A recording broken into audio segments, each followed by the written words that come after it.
Thank you so much.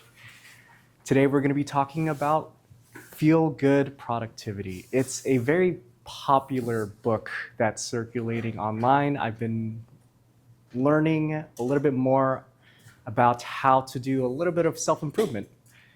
And so my latest topic has been feel-good productivity. I want to ask everyone just a simple question. Has anyone ever struggled with being productive, whether it's work, whether it's chores? Can we raise the hands? Sure. Yeah. I mean, it's right? It's a universal thing, right? Yeah. And there's this stereotype where Asians typically are very hardworking, very productive. But for me, that's often not the case. I am very much a lazy person. And if, believe it or not, I spent a year not doing much, where I was just sleeping all day and eating a lot of junk food. It was not very productive, but I did enjoy it. But that said, I do want to make a change in my life. And I've been working hard in making sure that I am doing what I want to do in my life. And so today, I'm going to be teaching you 4 ways to do more feel-good productivity. 1, finding the fun in what we do. 2, finding your persona, who you want to be. And then 3, reframing how you think of failure.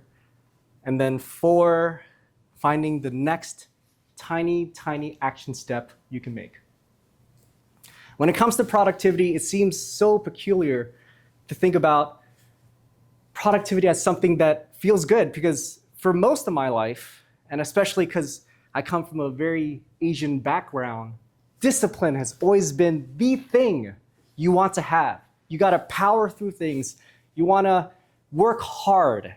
But recently, I've been seeing a shift that not everything has to be just about working hard and pushing things through. No, you can find so much more in what you do when you just find a little bit of fun. There is this experiment, I forgot who's the scientist, but they were having a rut. They were trying to find some sort of way to get out of their little bubble of procrastination. And one day they saw that there were these kids throwing plates in the air and it was wobbling. And he thought, what the heck? I kind of am curious how the heck that is happening. So he studied and did all this work to just find out how this plate was spinning in the air. It was something so simple and nothing to do with accolades, nothing to do with making money, but for some reason, he was so fixated on it and he focused on how that could just be so fun to discover. And he actually gained a lot of accolades. He gained a Nobel Prize. But those are things that are not to be focused on. Accolades, money, external things, it's more about intrinsic motivation. Finding a little bit of fun, whether it's playing music when you're doing a little bit of work or finding some sort of design for your Excel sheet. There's always some small way you can make your life a little bit more fun. Next thing, it's going to be finding your persona, who you see yourself as. Are you a gamer? Anyone? I don't play games, so I don't know why I said that. But there are different kinds of characters you can portray yourself as. You can be a jokester, you can be a director, a creator, any kind of character you can create. You can be all of the things and you can be none of them. Finding a unique you. Beyonce actually uses a persona where she calls herself Sasha Fierce. Whenever she's feeling nervous when she's in a concert, she puts herself in this kind of mode of confidence and say, this is who I am. This is how I'm going to portray myself. And she triggers this sense of confidence. Finding who you want to be, who you want to portray yourself.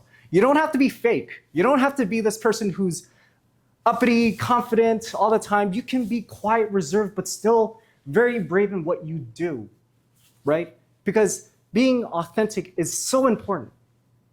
Because if you try to be a persona that is just not you, it's just going to feel wrong. Second, reframe your failures. there was an experiment, we're going to experiments again, where there were participants who were told that they needed to answer a bunch of questions, and every time they get a question wrong, there is this red light that says, hey, you lose a point. And a lot of times people felt so nervous. Their heart were beating fast, people were nervous.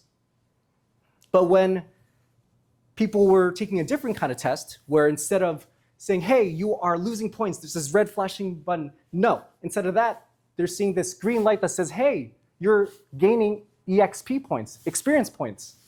People's faces light up because they see themselves as not as failing, but learning to do something different, learning that they are getting experience. And then lastly, when it comes to productivity, it's so hard to just find what to do sometimes when you just can't get out of bed, when you don't want to work out. But sometimes it's easier to find the smallest, tiniest step that you need to do. So sometimes when I'm cooking for dinner, what is the thing I need to do? Okay, just take out chicken. So easy, right? Okay, what's even smaller than that? Open the fridge.